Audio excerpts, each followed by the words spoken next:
اس کو فشر کا تصور بھی کہا جاتا ہے۔ یہ ایک بہت ہی پرانا نظریہ ہے، تاہم خاصا معروف اور مقبول عام ہے۔ 17ویں صدی عیسوی میں جان پاپ نے اس پر اپنے خیالات بیان کیے۔ 1734 میں فرانس کے بینکار رچرڈ کینٹی نے مقدار زر اور قیمتوں کے باہمی فرق کو واضح کیا۔ کلاسیکل معیشت دان کہتے ہیں کہ جس کسی چیز کی مقدار سے اس کی قدر کا تعین ہوتا ہے، یہی مقدار زر اپنی ضد کو طے کرتی ہے۔ اب ہم اس نظریے کی کچھ چند تعریفیں بیان کرتے ہیں تاکہ مفہوم سمجھ میں آ سکے۔ مقدار زر دگنی کر دینے سے قیمتیں ڈبل ہو جاتی ہیں۔ مقدار زر دگنی کر دینے سے قیمتیں ڈبل ہو جاتی ہیں اور زر کی قدر آدھی رہ جاتی ہے۔ اس کے برعکس مقدار زر نصف ہو جانے سے قیمتیں پہلے سے نصف اور قدر دگنی ہو جاتی ہے۔ ایک اور ماہر اس طرح لکھتے ہیں کہ باقی حالات ایک جیسے رہتے ہوئے اگر زر کی مقدار دگنی ہو جائے تو قیمتیں بھی دگنا ہو جاتی ہیں، اور مقدار زر آدھی کرنے سے تو قیمتیں نصف اور قدر ڈبل ہو جاتی ہے۔ اس سے یہ نتیجہ نکلتا ہے کہ مقدار اور قدر زر میں معکوس، الٹ، اور مقدار و قیمتوں میں براہ راست یعنی سیدھا واسطہ پایا جاتا ہے۔ ایک اور پروفیسر ہے جسے ہاراک کے نام سے جانا جاتا ہے، یہ لکھتا ہے کہ زر کی قدر دیگر اشیاء کی قیمتوں سے ایک بنیادی سلسلے میں مختلف ہے۔ یعنی یہ واضح حقیقت ہے کہ قدر عمومی قوت خرید یا عمومی اشیاء کی قیمتوں کی عکاسی کرتی ہے، جس کا مفہوم یہ ہے کہ اس کی ضد میں تغیر اشیاء و خدمات کے تبادلہ کو قبول کرنے والی اہلیت کو متاثر کرتا ہے۔ لہذا دوسری چیزوں کی اونچی قیمتیں زر کی قدر کے پست تبادلہ کی عکاسی کرتی ہیں، جبکہ دیگر اشیاء کی کم قیمتیں زر کی قدر کے اونچے تبادلہ کی عکاسی ہوتی ہیں۔ اس لیے زر کی قدر عمومی قیمتوں کی سطح کا الٹ ہوتی ہے اور اس کا اظہار 1/p سے کیا جاتا ہے۔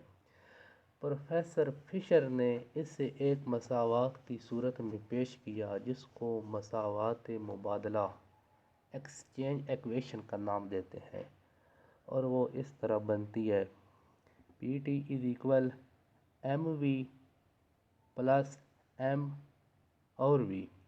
اس طرح اس کی ایک اور صورت یوں بن جاتی ہے: P=mv + m اور v ان دونوں کا بٹا T ہوتا ہے۔ بعض اوقات اسے یوں بھی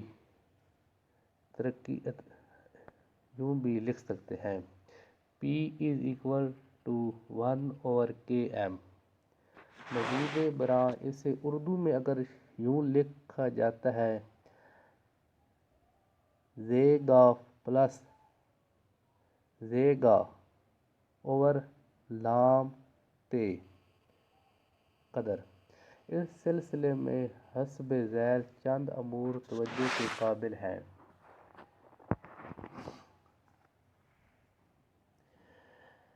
کاف قیمتوں کا اوسط معیار ہے۔ زر کی مقدار جو کہ مرکزی بینک کے جاری کردہ سکوں، کرنسی نوٹوں اور حکومت کی طرف سے شائع شدہ زر پر مشتمل ہوتا ہے۔ گاف جو v ہے، قانونی زر کی رفتار گردش یعنی اکائی سال میں جتنی مرتبہ گھومتی ہے، اگر یہ 5 ہاتھوں سے گزرے تو گردش 5 بنے گی۔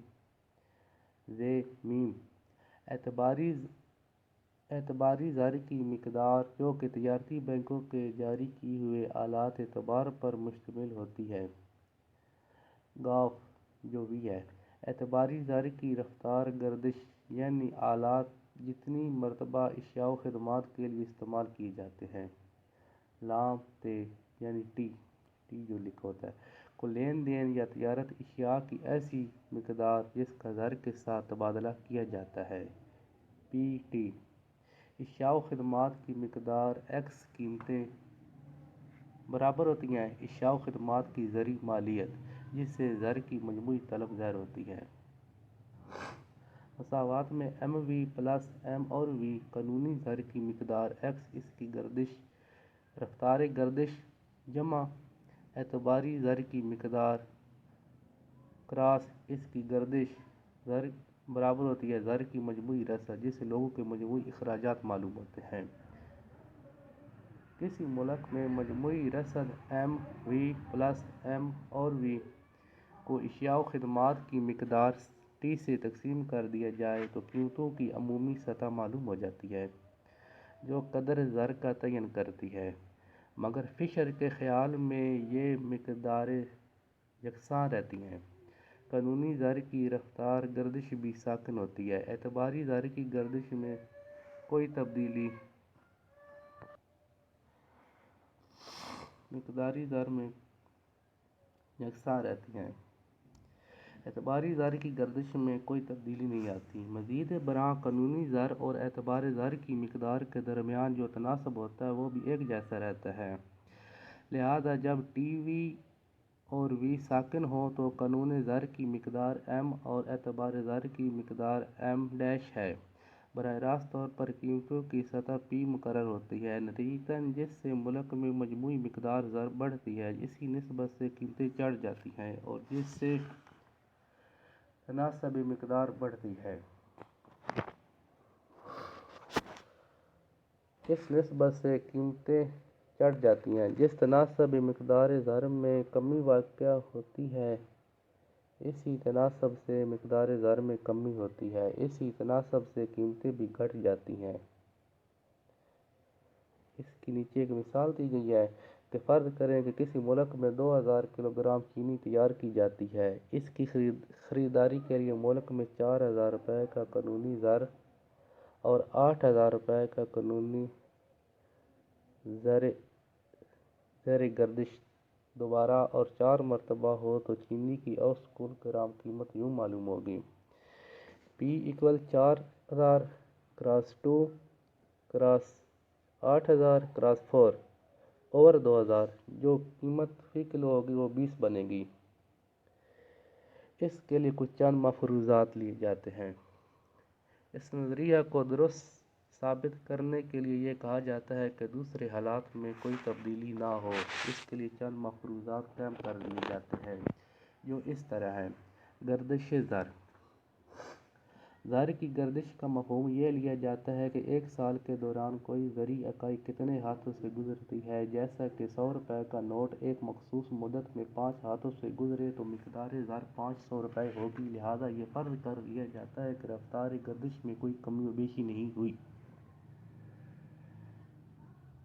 اعتباری زر کی گردش یہ دوسرا مفروض ہے۔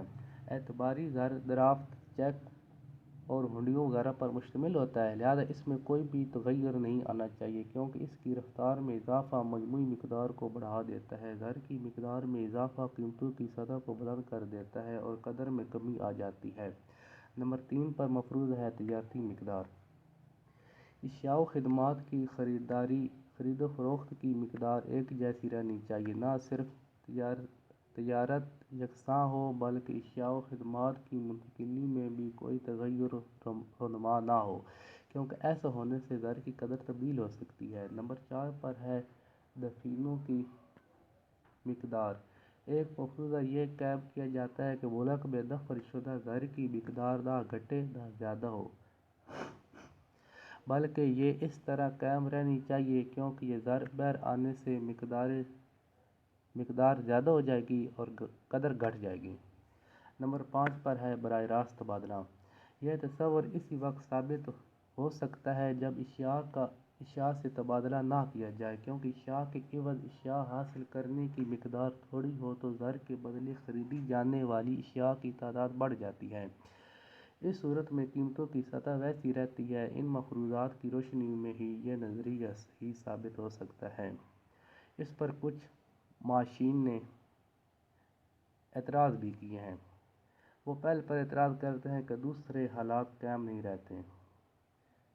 اس میں جو مفروضات قائم کیے گئے ہیں کہ یعنی تجارتی حجم، قانونی اور اعتباری زر کی رفتار، گردش اور دفن شدہ زر میں کوئی تبدیلی واقع نہ ہو، مگر عملاً ایسا نہیں ہو سکتا کیونکہ یہ امور بدلتے رہتے ہیں۔